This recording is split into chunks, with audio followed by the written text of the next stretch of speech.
Assalamualaikum and hi. In today's video, we are going to discuss about silicate cements, one of the basic and prime cement used in dentistry. So let's start the video. Introduction. Introduced in 1903 as interior filling material.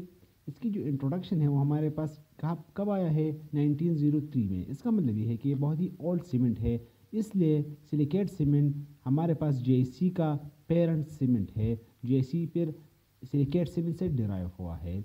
Silicates are attacked by oral fluid and in time degrades. देखो silicate cements का जो एक major disadvantage है वो क्या है, ये हमारे पास ओरली फ्लूइड में सॉल्युबल है और डिग्रेड हो जाता है with passage of time. They may not be considered as permanent restoration. अक्सर MCQs में पूछा जाता है कि हम सिलिकेट सीमेंट्स को परमानेंट रिस्टोरेशन क्यों नहीं यूज़ कर सकते, तो एक वजह इसमें यह है कि हमारे पास सॉल्युबल है। दूसरा वजह हमारे पास ये है कि इसमें फास्फोरिक एसिड होता है, जो कि हम कंपोजिशन में पढ़ने वाले हैं। The use of silicate cement diminished with advent of composite resins and development of JC और कंपोजिट के डेवलपमेंट की वजह से हमारे पास जो कंपोजिट है, जो सिलिकेट है, इसकी जो यूज़ है वो बहुत ही कम हो चुकी है। अच्छा, कंपोजिशन ऑफ सिलिकेट सीमेंट्स। देखो पाउडर है और हमारे पास पाउडर और लिक्विड फॉर्म में आता है। पाउडर और लिक्विड हम मिक्स करेंगे और क्या बनाएंगे, एक रिस्टोरेशन बनाएंगे। अच्छा, पाउडर में क्या है, फास्फोरिक एसिड है। अक्सर स्टूडेंट्स कंफ्यूज होते हैं कि फास्फोरिक एसिड हमारे पास पाउडर में है या लिक्विड में है। तो पाउडर और पी आप तो एक दूसरे के साथ रिलेट कर सकते हो। तो पाउडर में क्या चीज़ है, फास्फोरिक एसिड है, एल्यूमिनियस बफर साल्ट है, कैल्शियम साल्ट है एंड फ्लोराइड फ्लक्सिस है। इसके अलावा हमारे पास लिक्विड में हमारे पास सिलिका है, वाटर है और फ्लोराइड है। तो इस सिलिका की वजह से इसको सिलिकेट कहते हैं और फास्फोरिक एसिड भी हमारे पास एक मेजर कंस्टिट्यूएंट है। अच्छा, अब मैंने कहा कि इस JC हमने सिलिकेट सीमेंट और पॉलीकार्बोक्सिलेट सीमेंट्स में मॉडिफिकेशन की है और हमने JC बनाया है। तो देखो फास्फोरिक एसिड को जब हम पॉली अल्कानोइक एसिड से रिप्लेस कर लेते हैं और सिलिकेट एल्यूमिनियम सिलिकेट को सिलिका से रिप्लेस कर लेते हैं, तो हमारे पास क्या बन जाता है, JC सीमेंट बन जाते हैं। तो ये हमारे पास JC के लिए एक पेरेंट सीमेंट्स का काम कर सकता है। अच्छा, कंपोजिशन आपने देख लिया। देखो कंपोजिशन में क्या है, हमारे पास फास्फोरिक एसिड है। Phosphoric acid is one of the irritant acid, so it will cause irritation of pulp. तो आपने इस बात को याद रखना है। अच्छा, इसमें सिलिका भी है तो इसका स्ट्रेंथ इनफ है। इसमें फ्लोराइड कंपाउंड्स भी है, तो फ्लोराइड कंपाउंड्स है तो इसका मतलब क्या हुआ कि इसमें एंटी कैरियोजेनिक प्रॉपर्टीज़ है। अच्छा, इसमें एल्यूमिनियम बफर साल्ट और कैल्शियम साल्ट्स भी है, जो इसको क्या प्रोवाइड करते हैं, हमारे पास रेडियो ओपेसिटी भी प्रोवाइड करते हैं और बफरिंग सिस्टम भी प्रोवाइड करते हैं, ताकि इस एसिडिटी की जो हार्शनेस है उसको मिनिमाइज कर सके। फ्लोराइड फ्लक्सिस भी है। फ्लक्सिस का क्या है कि हमारे पास जो इसकी जो मोबिलिटी है, जो एडेप्टेशन है, उसको इन्हेंस करे। अच्छा, sitting reaction of silicate cements. देखो सिलिकेट सीमेंट्स का सिटिंग रिएक्शन बहुत ही इंपॉर्टेंट है। सिलिकेट सीमेंट का अगर आपने सिटिंग रिएक्शन सीख लिया तो आपने JC का सिटिंग रिएक्शन भी सीख लिया।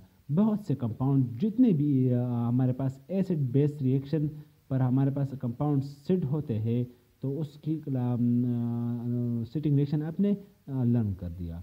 देखो powder mixed with liquid. Powder में क्या है, हमारे पास फास्फोरिक एसिड है, लिक्विड में क्या है, सिलिका है। तो पाउडर क्या करेगा, जो फास्फोरिक एसिड है उस लिक्विड पर अटैक करेगा। लिक्विड में क्या है, सिलिका है। Powder attack by acid liquid releasing calcium aluminium and fluorine ions. तो देखो फ्लोराइड आयंस सॉरी। तो हमारे पास जब पाउडर अटैक करेगा, फास्फोरिक एसिड अटैक करेगा लिक्विड पे, तो क्या होगा, हमारे पास पेनिट्रेशन होगी और आयन रिलीज होगी। अच्छा, metals ions precipitate as phosphate. हमारे पास फास्फेट प्रेसिपिटेट हो जाएगा और जब भी हमारे पास प्रेसिपिटेट बनते हैं तो हार्डनिंग होती है, मटेरियल सेट हो जाता है। Cement matrix inclusive of fluoride salts. हमारे पास सीमेंट मैट्रिक्स बनेगा जिसमें हमारे पास अनरिएक्टेड फ्लोराइड आयंस और साल्ट्स, अब जिसमें हमारे पास फ्लोराइड और साल्ट्स भी इनकॉर्पोरेट हो जाएंगे और हमारे पास अनरिएक्टेड कोर मटेरियल भी रहेगा। अच्छा, इसको अब डिटेल में यहाँ पर एक्सप्लेन किया गया है। हमारे पास जो पहला जो है वो मिक्सिंग स्टेज है। मिक्सिंग स्टेज में क्या होगा, हम पाउडर और लिक्विड को मिक्स करेंगे। पाउडर में क्या है, फास्फोरिक एसिड है, लिक्विड में हमारे पास सिलिका है। तो जब हम इन दोनों को मिक्स करेंगे तो हमारे पास क्या होगा, एक होमोजेनियस पेस्ट बन जाएगा। Initial reaction stage, powder plus liquid, initial chemical reaction will occur.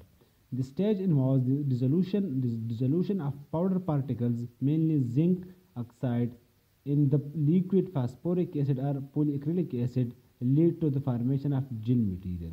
देखो यहाँ पर हमारे पास जिंक ऑक्साइड किस केस में होगा, जिंक ऑक्साइड हमारे पास जिंक फास्फेट सीमेंट में होगा। लेकिन यहाँ पर हमारे पास अब इस मैंने कहा था ना कि जितने भी एसिड बेस रिएक्शन होंगे वो ओवरलैप करेंगे। जितने भी मटेरियल हमारे पास एसिड बेस रिएक्शन पर होंगे, यहाँ पर आप जिंक फास्फेट है, सिलिका भी आ सकता है, जीएससी भी आ सकता है। तो अगर आपने एक रिएक्शन सीख लिया तो आपको सारे अंडरस्टैंड हो जाएंगे। अच्छा, gel formation, initial chemical reaction and then gel formation will occur। as the reaction progress the gel start to form becoming thicker and more cohesive। वही हमारे पास बात हो रही है कि हमारे पास आयंस रिलीज होंगे, आयंस कम्प्लेक्स बनाएंगे और हार्डनिंग स्टार्ट हो जाएगी, प्रेसिपिटेशन स्टार्ट हो जाएगी। अच्छा, hardening stage, gel formation will convert to hardening। the gel gradually harden into a solid mass as the chemical reaction continues। this stage involves the cross-linking of the polymer chains in the gel network resulting in the hardening of the cements। very simple। अच्छा, final hardening stage, hardening and the hardening will proceed to final setting। the cement reached the final set state becoming rigid and resistant to manipulation। this stage makes the completion of the setting reaction and the cement is ready for use in dental procedures। तो देखो हमारे पास, मैं अगर आपको summary बता दूं तो हमारे पास जो पाउडर है वो सिलिकेट सीमेंट्स पर पाउडर और लिक्विड मिक्स करेंगे हम। मिक्सिंग की वजह से हमारे पास आयंस रिलीज होंगे, फास्फोरिक एसिड हमारे पास पेनिट्रेट करेगा सिलिका में, सिलिकेट से हमारे पास आयंस रिलीज होंगे। उस आयंस को और एक इंटरलिंक हो जाएंगे और हमारे पास एक मैट्रिक्स बनाएंगे। मैट्रिक्स हमारे पास फिर डिफरेंट केमिकल्स जब इकट्ठे हो जाएंगे तो प्रेसिपिटेट हो जाएंगे और हमारे पास एक अनरिएक्टेड कोर बनेगा जिसके ऊपर एक मैट्रिक्स होगा। मैट्रिक्स किस चीज़ का होगा, हमारे पास आयंस का होगा। अच्छा, एडवांटेजेस ऑफ सिलिकेट सीमेंट्स। अच्छा, सिलिकेट सीमेंट्स के क्या एडवांटेजेस है, तो सबसे पहले एडवांटेज ये है कि ये one of the prime and parent cement for many other derivative cements. It exhibit good static qualities. Obviously इसकी स्टैटिक क्वालिटीज़ ऑलमोस्ट अच्छे हैं लेकिन कंपोजिट और जीएससी के मुकाबले में कमज़ोर है।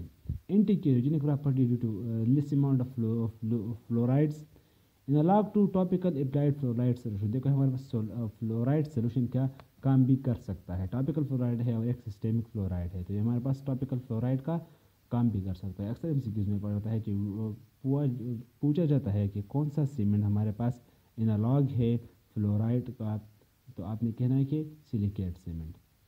अच्छा, इसके डिसएडवांटेजेस क्या है, इट लैक स्टेबिलिटी। वही पहले पैराग्राफ में मैंने बताई थी कि इसकी जो स्टेबिलिटी है बहुत ही कम है। ओरल फ्लूइड में ये बहुत ही इजीली सॉल्युबल है, तो इसलिए लॉस ऑफ एस्थेटिक क्वालिटीज़ जो हमारे पास, इसकी ड्यूरेबिलिटी आप कह लें कि बहुत ही कम है, स्टेबिलिटी बहुत ही कम है। अक्सर इसको इंसिक्यूज में आता है कि हम सिलिकेट सीमेंट की यूज़ क्यों कम हुई, तो दो प्राइम रीज़न है। एक है हमारे पास क्या है, stability in oral fluid is very less, it will degrade in oral fluid, its durability is very less। and the second reason is irritant to pulp। अगर हमारे पास इसमें फास्फोरिक एसिड है, फास्फोरिक एसिड बहुत ही हार्श एसिड है और एक small acid भी है, मॉलिक्यूलर वेट उसका कम है, तो हमारे पास पेनिट्रेट करेगा और इरिटेशन ऑफ पल्प करेगा। लेकिन अगर इंसिक्यूज में ये ऑप्शन भी हो और आपके साथ ये ऑप्शन भी हो तो आपने सबसे पहले इस ऑप्शन को टिक मार्क करना है, क्योंकि हमारे पास ये क्या है, स्टेबिलिटी उसकी बहुत कम है। ये जो इरिटेशन है हमको इसको हम अवॉइड कर सकते हैं थ्रू अ लाइनर और बेसर। बट ये जो प्रॉपर्टी है इसको हम मॉडिफाई करते हैं। इस प्रॉपर्टी को ओवरकम करने के लिए इसे मॉडिफिकेशन करने होंगे। तो जब इसमें हम मॉडिफिकेशन करते हैं तो फिर सिलिकेट सीमेंट नहीं रहते तो फिर जीएससी में कन्वर्ट हो जाता है।